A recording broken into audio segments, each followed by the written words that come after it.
Hello students, welcome to restart. मैं हूं शुभम गुप्ता और आज हम पद परिचय को एक बेहतरीन तरीके से समझेंगे। ये वो टॉपिक है जिसमें बहुत सारे स्टूडेंट्स को डाउट होता है। इसको बहुत इजी तरीके से ट्रिक्स के साथ, मेरी खुद के बनाए हुए शॉर्टकट्स के साथ हम समझेंगे। ये पहली बार मैं यूट्यूब पे शॉर्टकट्स आपके साथ शेयर करूंगा। दूसरी सबसे इंपॉर्टेंट चीज की क्वेश्चंस भी इसी वीडियो में हम कवर करेंगे लास्ट में, कि सिर्फ पढ़ा के मैं चला गया, एक दो एग्जाम्पल दे के नहीं। बोर्ड के क्वेश्चंस जो है हम इसी वीडियो के एंड में जो मैं लेके आया हूं वो भी हम यहीं पे इसी वक्त सॉल्व करेंगे पद परिचय पढ़ने के बाद। ठीक है, देखो पहले क्या होता था कि पद परिचय में ग्रामर में एमसीक्यू आते थे, बहुविकल्पीय प्रश्न आते थे। तो आपको कोई वर्ड उन्होंने अंडरलाइन करके दिया, उसके बारे में थोड़ा मोड़ा भी आइडिया है तो उसके बेसिस पे आप ऑप्शंस को एलिमिनेट करके आंसर ढूंढते थे। पर अब बहुविकल्पीय प्रश्न नहीं, विवरण वाले प्रश्न, अब एमसीक्यू नहीं आएंगे ग्रामर में, डायरेक्ट आपको आंसर लिखना होगा। तो ये थोड़ा कॉम्प्लिकेटेड हो जाएगा, but we have got you covered. एक बेहतरीन शॉर्टकट मैं आपके लिए इसके लिए लेके आया हूं। शुरू कर रहे हैं पद परिचय में। पहले पद क्या होता है, इसको एकदम सिंपल वर्ड्स में बहुत इजीली समझो। देखो फॉर एग्जांपल कोई भी एक वर्ड ले लो, कोई भी एक शब्द, जैसे रात। रात एक शब्द ले लिया, ये एक वर्ड है, एक शब्द है। जब मैं इसी शब्द को किसी वाक्य में प्रयोग करूंगा, जब मैं इसी वर्ड को किसी सेंटेंस में यूज करूंगा, तो आप जैसे मैंने एक सेंटेंस बना लिया रात को यूज करके कि मैं दिन रात काम करता हूं, मैं दिन रात काम करता हूं। तो रात ये शब्द है, जब इसी शब्द को मैं किसी वाक्य में प्रयोग करता हूं तो वाक्य में प्रयोग होने के बाद यही पद बन जाता है। जो भी शब्द वाक्य में प्रयोग होता है वो पद है। जैसे मैं दिन रात काम करता हूं में टोटल कितने पद हैं? मैं दिन रात काम करता हूं, 6 पद हो गए टोटल इस सेंटेंस में। जब किसी वर्ड को हम इंडिविजुअली देखते हैं, अलग से देखते हैं, तो वो शब्द होता है, पर जब वही शब्द किसी वाक्य में प्रयोग हो जाता है तो पद बन जाता है। तो पद परिचय मतलब क्या, वो आपको एक वाक्य देंगे, उसमें से पद का, किसी एक पद का, वाक्य में जितने भी वर्ड हैं वो सब एक एक पद हैं। जब किसी वर्ड को वाक्य से हट के इंडिविजुअली अलग से देखा जाता है तब तो वो वर्ड है, वो शब्द ही है। पर उसी शब्द को जब वाक्य में डाला जाता है तो वो एक पद बन जाता है। यानी कि वाक्य में जितने भी शब्द हैं वो सब के सब पद है। तो पद परिचय में बोर्ड में कैसे क्वेश्चन पूछे जाते हैं कि वो आपको एक वाक्य देंगे, उसमें से कोई एक या ज्यादा से ज्यादा 2 वर्ड्स को वो अंडरलाइन कर देंगे, यानी कि 1 या 2 पदों को अंडरलाइन कर देंगे, और उसके बारे में आपको ग्रामेटिकली जो भी पता है, ये कि मतलब संज्ञा सर्वनाम, आपको जो भी उसके बारे में पता है, नाउन है, टेंस कौन सा है, वो सब आपको मेंशन करने होता है। यही पद परिचय है। चलिए मैं आपके साथ अपनी ट्रिक शेयर करता हूं। ऐसे तो पद परिचय अपने आप में बहुत वास्ट टॉपिक है, पर मैंने बहुत एनालिसिस करके ये 5 पॉइंटर्स आपके लिए हैं। संज्ञा सर्वनाम विशेषण क्रिया अव्ययी, ठीक है, ये 5 पॉइंटर्स हैं आपके लिए जो आपको याद रखने हैं, जो मैं आपको याद करवाऊंगा इसी वीडियो में, हम दोनों साथ मिलकर याद करेंगे। सबसे पहले तो मैं आपको अपनी ट्रिक बता देता हूं जो यूट्यूब पे मैंने कभी भी डिस्कस नहीं की और मैंने पर्सनली कहीं पर भी नहीं देखी। ये ट्रिक आपके लिए है, या आप अपने फ्रेंड्स के साथ भी जरूर शेयर कर सकते हैं। हम सब ने क्रिश मूवी कहीं ना कहीं देखी होगी, ठीक है, तो हम इसको लिखते हैं क्रिस अविस। क्रिस अविस क्या लिखते हैं हम? इसको लिखते हैं क्रिस अविस। अब कई लोग सोच रहे होंगे क्रिश में तो सर वो शतरंज वाला श आता है, आप यहां संतरे वाला स यूज करेंगे, ठीक है, क्रिस अविस। अब आप इस शॉर्टकट का प्रैक्टिकल देखिए कि कैसे इस शॉर्टकट को हम यूज कर पाते हैं प्रैक्टिकली। देखते हैं हमारा शॉर्टकट क्या है, क्रिस अविस। वो 5 चीजें जो बहुत ज्यादा इंपॉर्टेंट है उसे हम यहां पे देखेंगे। जब आप क्री से बोलोगे तो सबसे पहले क्रिया, स से संज्ञा सर्वनाम, पहले मैंने संज्ञा ले लिया, अ से अव्ययी ले लिया मैंने, विस के वी से मैंने विशेषण ले लिया, और स से मैंने, क्योंकि यहां संज्ञा ले चुका हूं तो यहां पे मैं अब सर्वनाम लूंगा। क्या आप देख पा रहे हैं हमारा शॉर्टकट? क्रिस अविस, क्रिया, संज्ञा, है ना, अ से अव्ययी और विस के वी से विशेषण, स से सर्वनाम।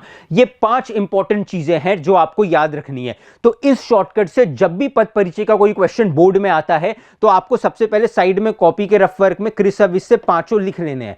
अब जो आपको क्वेश्चन में जो वर्ड अंडरलाइन करके, जो पद अंडरलाइन करके दिया है, वो इन 5 में से कौन सी कैटेगरी में आया, अब आपके लिए बताना इजी हो जाएगा, ठीक है। चलिए एक एक करके समझते हैं। इसमें वैसे मैं एक और चीज जोड़ूंगा, क्रिस विस से आपने 5 तो देख लिए, इसमें आप एक और चीज जोड़ेंगे, वो है कारक। ठीक है, जो मैं आपको पढ़ाऊंगा अभी, ठीक है। कारक बहुत ज्यादा इजी है, उसमें मैं आपको दो ही कारक पढ़ाऊंगा, एक एक शब्द से आप याद कर लोगे कि कर्ता कारक क्या होता है और कर्म कारक क्या होता है। सबसे पहले कृस विस से आपने इन पांचों को याद कर लिया कि पद परिचय में क्यों बच्चों को कंफ्यूजन होता है संज्ञा है या विशेषण है, अब आपने शॉर्टकट से याद कर लिया। कृस अविस, क्री से क्रिया संज्ञा, कृस अ से अव्ययी और विस वी से विशेषण और स से सर्वनाम। चलिए पहले भेद समझते हैं कि संज्ञा क्या होती है। संज्ञा, ऐसे तो संज्ञा का मतलब नाउन ही होता है, नाउन। जब भी किसी जगह का, किसी चीज का, किसी पहाड़ का, किसी नदी का, किसी का भी नाम लिया जा रहा हो तो वो संज्ञा होती है। सर्वनाम, सर्वनाम वो शब्द है जिनका हम उपयोग करते हैं किसी को संबोधित करने के लिए। ऐसे तो लोग कहते हैं कि संज्ञा की जगह पे उपयोग होता है, पर मेरा शॉर्टकट है जहां पे भी किसी को एड्रेस किया जाए, यह इसने किया, तुमने ये क्यों किया, ऐसे शब्द जहां पे आप किसी को संबोधित कर रहे हैं, एड्रेस कर रहे हैं, वहां सर्वनाम होता है। विशेषण मतलब जहां पे आप डिस्क्राइब कर रहे हैं किसी चीज को, ठीक है। क्रिया, कोई एक्शन। और अव्ययी, अव्ययी वो शब्द होते हैं जिसपे किसी भी टेंस का, किसी भी लिंग का, जेंडर न्यूट्रल टर्म्स यानी कि स्त्रीलिंग पुल्लिंग नहीं होते, ये पास्ट प्रेजेंट फ्यूचर हर टेंस में यूज हो सकते हैं। ऐसे शब्दों को हम अव्ययी कहते हैं। मैं आपको एग्जांपल्स दिखाऊंगा। सबसे पहले संज्ञा को समझते हैं, क्योंकि जब बोर्ड एग्जामिनेशन में पद परिचय आता है, उन्होंने कोई वर्ड अंडरलाइन किया है, मान लो मोहन खाना खाता है, उसमें मोहन अंडरलाइन किया है, तो मोहन किसी का नाम है, क्योंकि वो नाम है तो वो नाउन यानी कि वो संज्ञा हो गया। अब आपको सिर्फ संज्ञा है ऐसा नहीं लिखना, संज्ञा का कौन सा भेद है वो भी आपको लिखना है। तो संज्ञा में तीन भेद होते हैं, व्यक्तिवाचक, जातिवाचक, भाववाचक। ये तो मैं आपको बताऊंगा, पर मैं इसको आपके लिए बहुत ईजी कर देता हूं। देखिए, अगर आप ये वीडियो लास्ट मिनट पे भी देख रहे हैं तो भी आप समझिए, पद परिचय में जो भी, जब भी आपको कोई सेंटेंस में कोई वर्ड अंडरलाइन करके, वो पद, जब भी कोई पद अंडरलाइन करके दिया जाता है तो उसके बारे में आपको 3 या 4 चीजें लिखनी होती है बस, एक नंबर के लिए। अब उसमें से 2 चीजें तो आप बहुत इजीली लिख सकते हैं। अगर आप इस चार्ट को ध्यान से देखेंगे, अगर आप इस चार्ट को ध्यान से देखेंगे तो संज्ञा में संज्ञा का भेद लिखना होता है, लिंग, वचन, कारक। इस पूरे चार्ट में कुछ चीजें कॉमन दिखेंगी आपको, जैसे लिंग, वचन, लिंग, वचन, लिंग, वचन, है ना, इसमें भी हैगा, हाँ, लिंग, वचन। यहां पे भी अगर आप देखेंगे तो यहां पे भी आपको कॉमननेस दिख जाएगा, लिंग, वचन। अव्ययी में नहीं दिख रहा सर, क्योंकि अव्ययी वो शब्द होते हैं जो ऐसे शब्द होते हैं जिनको आप देखकर ही बता दोगे। मतलब ये वो शब्द होते हैं ना जिसके ऊपर किसी भी लिंग का, जेंडर न्यूट्रल, स्त्रीलिंग सेंटेंस हो, पुल्लिंग सेंटेंस हो, कोई फर्क नहीं पड़ता, किसी काल का, टेंस का फर्क नहीं पड़ता।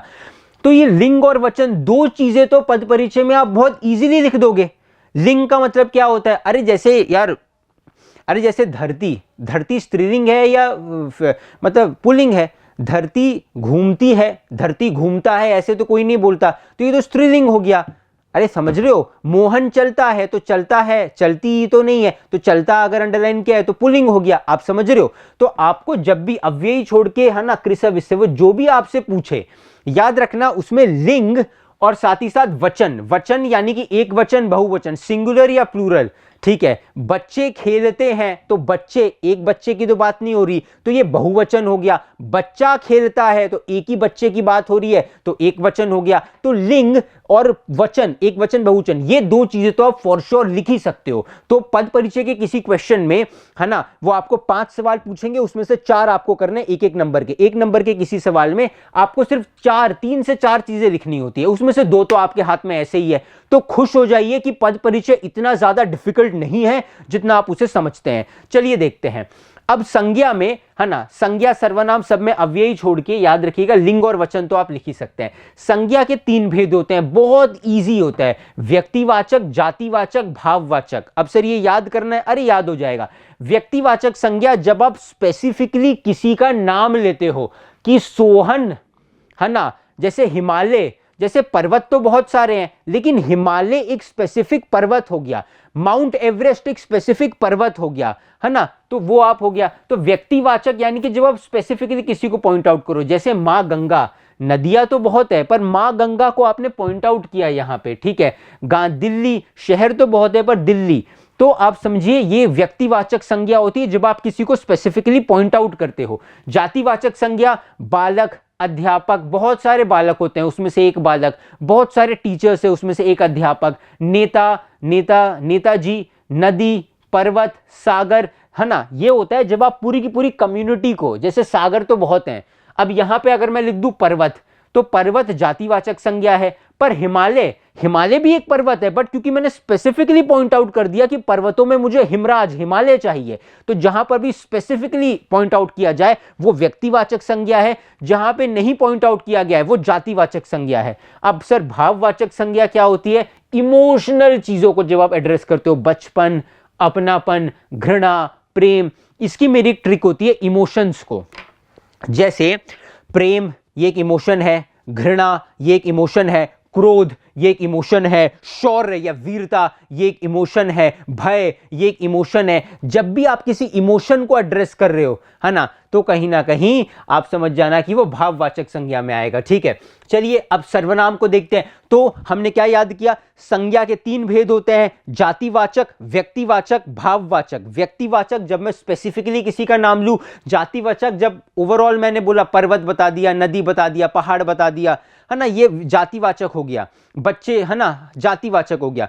और जब मैं इस बारे में बात करता हूं कि किसी इमोशन के बारे में, जैसे कि डर हो गया, हंसी हो गई, या फिर वीरता हो गई, क्रोध हो गया, उदासी हो गई, किसी भी इमोशन के बारे में बात करता हूं, तो भाववाचक संज्ञा हो जाती है। अब आप देखिए लिंग, लिंग समझ जाओ, लिंग क्या होता है? पुल्लिंग, स्त्रीलिंग। ठीक है, अध्यापक पुल्लिंग है, अध्यापिका स्त्रीलिंग है, सेवक पुल्लिंग है, सेविका स्त्रीलिंग है, महाराज पुल्लिंग है, महारानी स्त्रीलिंग है ना। अब यहां पे एक वचन बहुवचन देखना। एक वचन यानी कि कलम सिंगुलर, कलमे बहुवचन प्लूरल, है ना, कुर्सी कुर्सियां, नारी नारियां, दवाई दवाइयां, ये बहुत बेसिक चीजें हैं जो आपको पता होंगी। आगे बढ़ते हैं। अब सर्वनाम में, सर्वनाम के भी भेद आप एक बार देख लीजिए। संज्ञा के भेद याद हो गए, है ना, जातिवाचक, व्यक्तिवाचक, भाववाचक, जातिवाचक, व्यक्तिवाचक, भाववाचक, भाववाचक, व्यक्तिवाचक, जातिवाचक, 3 प्रकार की संज्ञा है। सर्वनाम में आप देखिए पुरुषवाचक, निश्चयवाचक, अनिश्चित, और इतने सारे तो नहीं याद होंगे सर। ठीक है यार, 2 बताता हूं। ठीक है, पुरुषवाचक सर्वनाम, है ना, मैं, मेरा, हम, तुम, वह। निश्चयवाचक यह, यह, वह, वे। ऊपर ऊपर से देख लो, देखो क्या होता है एग्जामिनेशन में।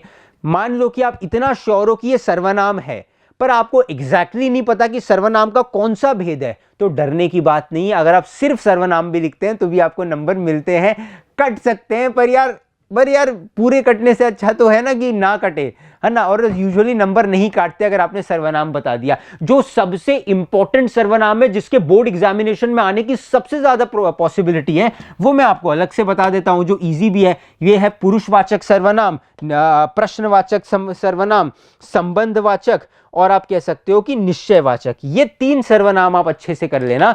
ठीक है ना, 3 नहीं 4 हो गए। पुरुषवाचक में जब किसी को एड्रेस करते हो, मैं, मेरा, हम, तुम, वह। निश्चयवाचक यह, यह, वह।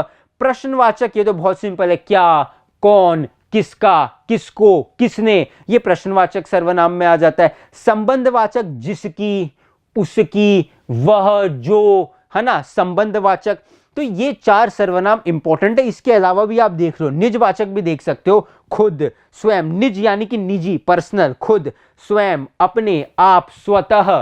तो ये सब कुछ सर्वनाम के भेद है, उसमें से कुछ ये इंपॉर्टेंट सर्वनाम है जो आप देखते हैं। ठीक है, आगे बढ़ते हैं।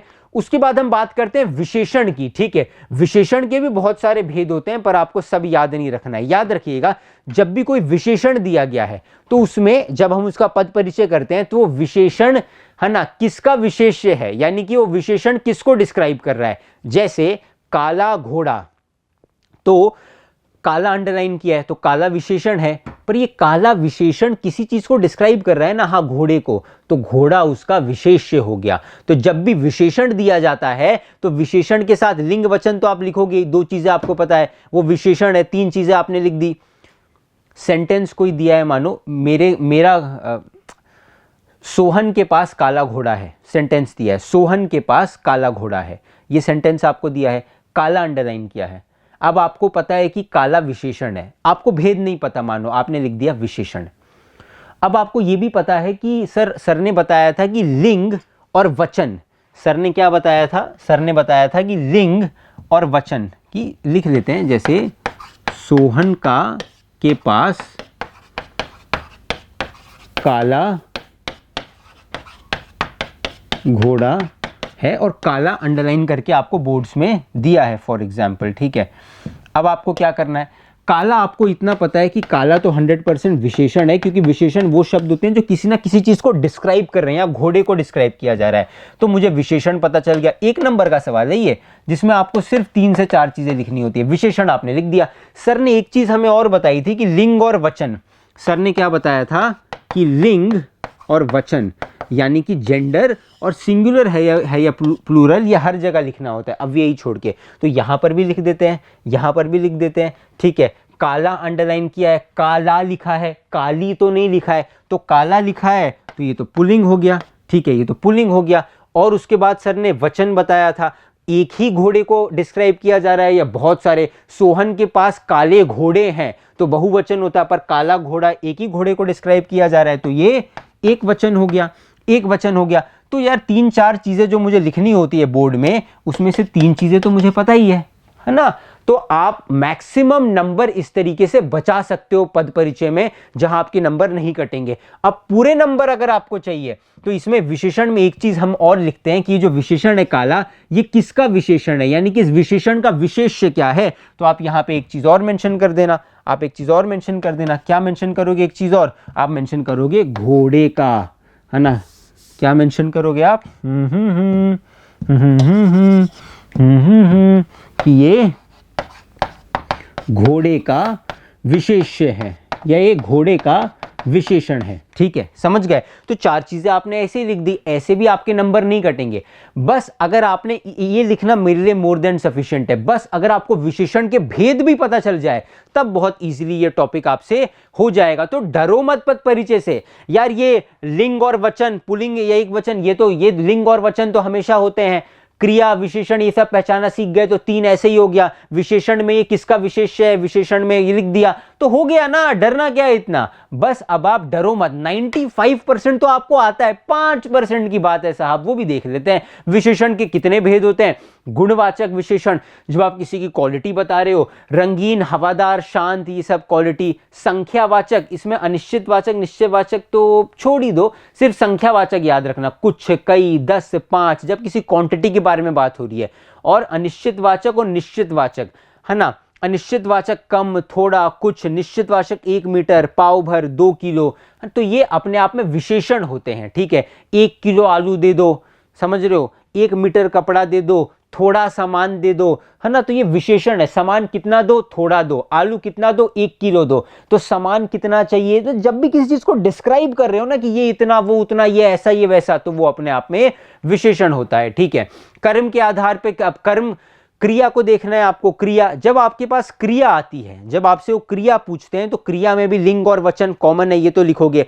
प्लस क्रिया में एक स्पेशल चीज और ऐड होती है, वो है काल, यानी कि टेंस। वर्तमान काल है, भूतकाल, मतलब भूतकाल है, वर्तमान काल है, या भविष्य काल है। तो लिंग और वचन तो आप लिख दोगे, काल आपने लिख दिया, तो 3-4 में से 3 चीजें तो आपकी हो गई। बस क्रिया में एक देख लेना कि सकर्मक क्रिया है या अकर्मक क्रिया है, ये आपको देखना होता है। बाकी वर्तमान, भूतकाल आपको पता होगा, पढ़ता है, पढ़ती थी, है, थी, होगा, ये सब वर्तमान, भूत, भविष्य के उदाहरण है, ठीक है। अब अव्ययी शब्द, अव्ययी वो शब्द है जिन पर लिंग, वचन, काल, पुरुष आदि का कोई असर नहीं होता। जैसे प्रातः, सुबह सुबह।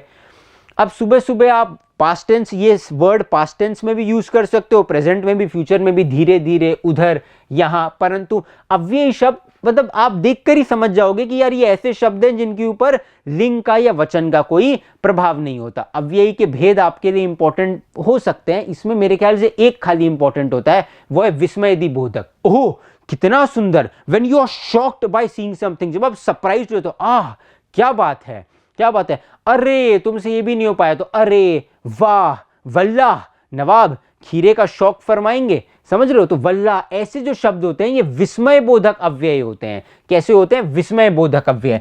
अब इसके अलावा मैं उम्मीद कर रहा हूं आप नोट साथ साथ बना रहे हैं, बस एक कारक समझ जाओ, बस फिर आपने मास्टर कर लिया है यार, आपने मास्टर कर लिया। इस एक वीडियो से आपने मास्टर कर ही लिया है ऑलमोस्ट पूरा का पूरा पद परिचय।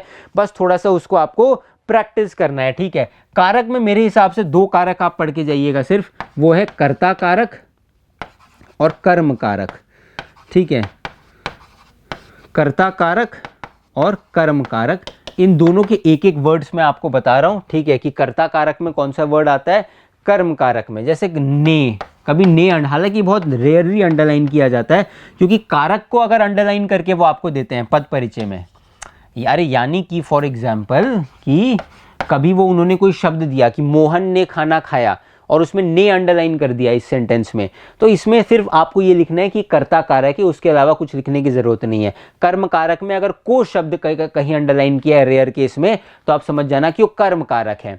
तो याद रखिएगा जब भी वो आपसे अव्ययी पूछे तो अव्ययी में बस उसमें लिंग भेद कुछ नहीं लिखना होता, अव्ययी में बस ये मेंशन कर देना होता है कि ये अव्ययी है और अव्यय का टाइप जो कि विस्मय बोधक है, ठीक है।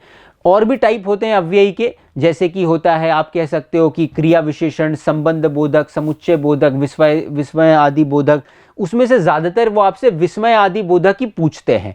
तो आप याद रखिएगा कि अव्ययी में सिर्फ आपको अव्ययी है ये इतना मेंशन करना काफी होता है एक नंबर के लिए। और अगर कारक पूछते हैं तो अगर ने शब्द अंडरलाइन किया है तो सिर्फ इतना मेंशन कीजिएगा कि ये कारक में कर्ता कारक है, और अगर को शब्द अंडरलाइन किया है तो सिर्फ इतना मेंशन कीजिएगा कि ये कारक में कर्म कारक है, ठीक है। तो जैसे ही मेरे पास क्वेश्चंस आ जाते हैं सारे के सारे कि पद परिचय में कौन कौन से क्वेश्चंस होते हैं, याद रखिएगा इसी में से हो सकता है कोई क्वेश्चन एज इट इज आपके बोर्ड एग्जामिनेशन में आए, या इसी में से नहीं तो ये जो वर्ड्स अंडरलाइन किए गए हैं आज, यह, आपने, गंगा जी, प्राणियों, छोटे, हो सकता है इसी में से कोई वर्ड आपके बोर्ड एग्जामिनेशन में भी आ जाए जिसका पद परिचय आपको लिखना हो। मैं सबके आपको यहां बताऊंगा। जैसे ही मेरे पास क्वेश्चंस आते हैं सबसे पहले तो मैं अपनी ट्रिक जो है वो यहां लिख के कितने भेद हो सकते हैं यानी कि कौन कौन सी चीजें हो सकती है वो मैं सारी लिखूंगा, है ना। जैसे क्रिश मूवी तो देखी होगी सबने, है ना, क्रिश अविस। अब उसके बाद इससे मुझे पता चल जाएगा क्या क्या चीजें हैं। जैसे सबसे पहले हो सकता है कि क्रिया हो, ठीक है। उसके बाद क्रिस में स आता है, हो सकता है संज्ञा हो या सर्वनाम जो आप पहले लिखना चाहे। उसके बाद अ से ये हो सकता है कि अव्ययी हो, ठीक है। उसके बाद विस के वी से ये हो सकता है विशेषण हो सकता है, जो भी शब्द अंडरलाइन किए गए हैं वो विशेषण हो सकता है। और स से, क्योंकि मैं संज्ञा पहले लिख चुका हूँ तो इस वाले स से हो सकता है कि सर्वनाम हो। अब इसके अलावा क्या, इसके अलावा भी सर आपने एक बताया था, क्या बताया था, इसके अलावा आपने कुछ बताया था कि कारक शब्द भी कुछ होते हैं। कुछ कारक शब्द होते हैं जिसमें दो भेद होते हैं कारक के, एक होता है कर्ता कारक और एक होता है कर्म कारक। एक होता है कर्ता कारक और एक होता है कर्म कारक। अब कर्ता कारक कौन सा है, कर्म कारक कौन सा है, तो ने को याद रखना, ने को। तो कर्ता कारक में ने शब्द का प्रयोग होता है और को शब्द जो है वो कर्म कारक में आता है, ठीक है। मैंने लिख लिया। आपने सर हमें एक और ट्रिक बताई थी, आपने हमें ये भी बताया था सर, स्पेसिफिकली मुझे याद आ रहा है, आपने हमें ये भी बताया था कि इन सब में से अगर मैं अव्ययी को छांट दूं और कारक को हटा दूं तो जो बाकी बचे इन सब में एक कॉमननेस ये आती है कि सब में लिंग आता है और वचन आता है। लिंग और वचन ये तो आपको मेंशन करना ही है कि जेंडर क्या है और सिंगुलर या प्लूरल, एक वचन है या बहुवचन। इसके अलावा सर अगर आपको याद आए तो आपने सर हमें एक और चीज़ बताई थी सर, जब विशेषण में, काले घोड़े के एग्जाम्पल से आपने बताया था जब विशेषण अंडरलाइन होता है तो वो किसका विशेष्य है, यानी कि वो किसको डिस्क्राइब कर रहा है। जैसे काले घोड़े में काला अंडरलाइन किया है तो उसका विशेष्य घोड़ा होगा, तो विशेषण में विशेष्य लिखना होता है, ये आपने बताया था। साथ ही साथ एक और सर आपने बात बताई थी, जब आप क्रिया लिखते हैं, ठीक है, जब हम क्रिया के बारे में बात करते हैं तो क्रिया में काल ये भी हम लिख देते हैं, past tense, present tense, future tense ये भी हम लिखते हैं। जैसे कि मोहन चलता है और चलता अंडरलाइन किया है तो चलता एक एक्शन है, क्रिया है, तो चलता है तो वो वर्तमान काल होगा, चलता था होता तो भूतकाल, चलता होगा तो भविष्यकाल। तो आप समझ रहे हैं यहाँ पे। तो ये बस यही बस फंडामेंटल रूल्स है, इसके बेसिस पे आप देखिए सिर्फ इस एक वीडियो और इस रूल के बेसिस पे आप सब कर लेंगे। शॉर्टकट से मैंने सब लिख लिया। एक चीज बस ऐड की, कर्ता, ने को, कर्ता कारक ने शब्द और कर्म कारक को शब्द। उसके बाद क्रिया में बस मुझे एक तो सब में लिंग और वचन होता है, अव्ययी छोड़ के और कारक छोड़ के, सब में लिंग और वचन होता है। इन एडिशन टू दिस, इसके ऊपर से क्रिया में लिंग वचन के साथ काल भी होता है और विशेषण में विशेष्य भी होता है। अब एक एक करके आप इसको समझेंगे, एक एक करके समझेंगे। सबसे पहले ये देखिए, आज भ्रष्टाचार का बोलबाला हो गया है तो यहां पे आज शब्द को रेखांकित किया गया है। आज शब्द एक अव्ययी है क्योंकि यार आज जो शब्द है इसके ऊपर लिंग का, जिस भी शब्द पे जेंडर न्यूट्रल हो यानी कि लिंग का और सिंगुलर प्लूरल से परे हो, आज कई दिनों बाद, आज कई दिन बाद, कई दिनों बहुवचन हो गया, कई दिन एक वचन हो गया। वो शब्द जो यार हर जेंडर के साथ, हर जेंडर के सेंटेंस के साथ और हर केस में यूज किया जा सके, उसी को अव्ययी कहते हैं। तो आज शब्द अपने आप में एक अव्ययी शब्द है। याद रखना, बोर्ड एग्जाम में भी किसी क्वेश्चन में अगर आज अंडरलाइन किया है तो वो अव्ययी शब्द माना जाएगा। अव्ययी शब्द में, अब अव्ययी में एक और बात सुन लो। अव्ययी में एक मैंने आपको बताया था विस्मय बोधक अव्ययी, वल्लाह, है ना, आ, ओ, अरे, अरे क्या, इतना, है ना, जहां पे भी आप एकदम आश्चर्य प्रकट करो, एकदम स्ट्रॉन्ग इमोशन, तो वो विस्मय बोधक होता है। साथ ही साथ आज शब्द में एक और, यानी कि अव्यय का एक और भेद होता है, क्रिया विशेषण अव्यय।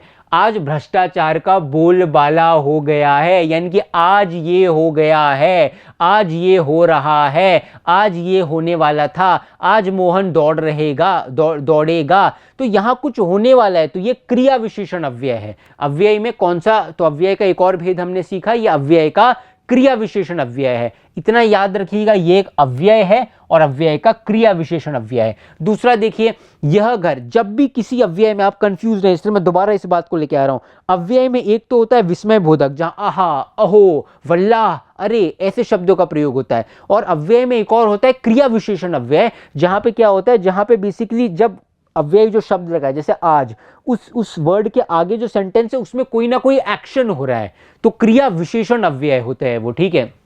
जैसे आज भ्रष्टाचार का बोलबाला हो गया है, आज ये हो गया है, आज ज्वालामुखी फट गया है, ये हो गया है। जब भी कुछ हो रहा है और उसके साथ अव्यय लगा है तो क्रिया विशेषण अव्यय है। या आज की जगह वल्लाह, अरे, ओहो, ऐसे शब्दों का प्रयोग होता तो ये दूसरा अव्यय होता है, ये विस्मय बोधक अव्यय होता। तो ये अव्यय है, क्रिया विशेषण अव्यय है। बस अगर अव्यय और कारक अंडरलाइन किया है तो ज्यादा चीजें नहीं लिखनी है, अव्यय का भेद बस। यह घर आजकल खाली पड़ा हुआ है, इसमें यह अंडरलाइन किया गया है। यह घर, वह घर, जब भी आप किसी चीज को पॉइंट कर रहे हो, एड्रेस कर रहे हो, है ना, तो ये अपने आप में सर्वनाम होता है।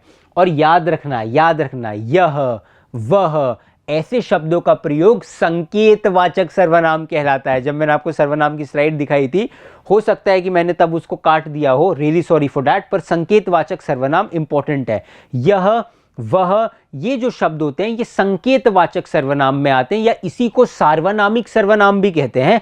आप कोई एक नाम याद रख लेना, संकेतवाचक इजी रहता है। संकेतवाचक सर्वनाम, जब आप संकेत कर रहे हो, कि संकेत करना, सिग्नल करना, ये घर, पॉइंट, वो घर, है ना, ये, वो, तो यह, वह, ऐसे शब्द जो हैं ये संकेतवाचक सर्वनाम में। तो यह जो है सर्वनाम है, सर्वनाम में संकेतवाचक सर्वनाम है। अगर आप सर्वनाम का टाइप नहीं बता पा रहे तो मान लो आपने सिर्फ सर्वनाम लिख दिया, उसके साथ साथ अब सर्वनाम में हर जगह सब में लिंग और वचन तो होते हैं। अब लिंग बताओ, है ना, यह घर आजकल खाली, पहले एक वचन बहुवचन बताओ, यह घर आजकल खाली पड़ा हुआ है ना। लिंग और वचन देखने के लिए पूरे सेंटेंस को देखते हैं। यह घर, तो ये घर, एक ही घर की बात हो रही है ना। यह सारे घर खाली पड़े हैं तो अलग बात होता है। यह घर आजकल खाली पड़ा है, एक ही घर के बारे में बात हो रही है तो एक वचन हो गया। साथ ही साथ अब लिंग कौन सा है, यह घर आजकल खाली पड़ा हुआ है, खाली पड़ी हुई है नहीं लिखा है, खाली पड़ा हुआ है, तो ये अपने आप में पुल्लिंग हो गया। तो इसके बारे में आपने क्या देखा, यह शब्द के पद परिचय में आप क्या लिखेंगे, यह सर्वनाम है। सर्वनाम में कौन सा सर्वनाम, संकेतवाचक सर्वनाम, उसके साथ साथ लिंग वचन सब में लिखना होता है। तो ये सर्वनाम, संकेतवाचक सर्वनाम, ये पुरुषवाचक, पुरुष है, पुरुष लिंग है, शब्द है, और उसके बाद एक वचन है। तो ये पुरुष और एक वचन है, यानी कि पुल्लिंग है और एक वचन है, ऐसा आप लिखेंगे। नीचे आ जाओ, शुक्ल पक्ष में चांद निरंतर बढ़ता है, बढ़ता है, कोई एक्शन हो रहा है, बढ़ता है, तो ये क्रिया है। ये क्या है, ये अपने आप में क्रिया है। जब भी क्रिया आती है तो सर आपने एक प्लस पॉइंट बताया था कि क्रिया में काल लिखना होता है, पास्ट टेंस, और साथ में लिंग और वचन तो हो गई, है ना। तो क्रिया में आप देखिए, यह जब भी शुक्ल पक्ष में चांद निरंतर बढ़ता है, तो बढ़ता है में इसका पद परिचय में ये क्रिया है। बढ़ता है, बढ़ता था, बढ़ता होगा नहीं लिखा है, तो वर्तमान काल है, क्रिया वर्तमान काल, और साथ ही साथ लिंग और वचन। लिंग और वचन में क्या लिखोगे, चांद निरंतर बढ़ता है, बढ़ती है तो नहीं लिखा है, तो पुल्लिंग है। वचन एक ही चांद है तो एक वचन, तो बढ़ता है का पद परिचय आप कैसे करोगे कि आप कह सकते हो कि यहाँ पे ये क्रिया है। क्रिया में आप ये भी कह सकते हो क्रिया वर्तमान काल पुल्लिंग एक वचन, इस तरीके से आप कर सकते हो, ठीक है। अभी घ वाला देखो, आपने गरीबों की मदद करके अनुकरणीय कार्य किया है। आपने शब्द का क्या होगा, आपने किया है, आप किसी को पॉइंट आउट कर रहे हो, आपने किया है, अरे आपने किया है, तो you are pointing out at somebody, तो ये सर्वनाम होगा। जब भी आप किसी चीज पे पॉइंट आउट करते हो, जैसे यह घर, वह घर, तो यह वह ये वो तो हो जाता है संकेतवाचक सर्वनाम। आपने गरीबों का, तो ये भी सर्वनाम होगा। आपने गरीबों की मदद करके अनुकरणीय कार्य किया, तो ये सर्वनाम है। साथ ही साथ लिंग और वचन सब में होता है, तो आपने गरीबों की मदद करके अनुकरणीय कार्य किया। आपने, एक ही पर्सन की बात हो रही है ना, एक ही पर्सन ने काम किया है। गरीब बहुत सारे हैं पर आपने यानी कि एक ही पर्सन की बात हो रही है, तो ये एक वचन हो गया, ठीक है। साथ ही साथ ये पुल्लिंग ही होगा, तो ये हो गया आपका सर्वनाम पुल्लिंग एक वचन। इस तरीके से इतना भी अगर आप लिख देंगे तो बहुत बढ़िया बात है, इतना भी आप लिख देंगे तो बहुत बढ़िया। साया 5 बजे ही गाड़ी छूट चुकी थी। अब गाड़ी शब्द को देखिए, गाड़ी शब्द का है ना, गाड़ी, अब गाड़ी संज्ञा है ना, कौन सी गाड़ी है अगर ये लिखा होता तो कि मारुति सुजुकी ऑल्टो, तो स्पेसिफिकली जब आप नाम में मेंशन कर रहे हो कि पर्वतों में ये हिमालय है तो व्यक्तिवाचक संज्ञा होती है।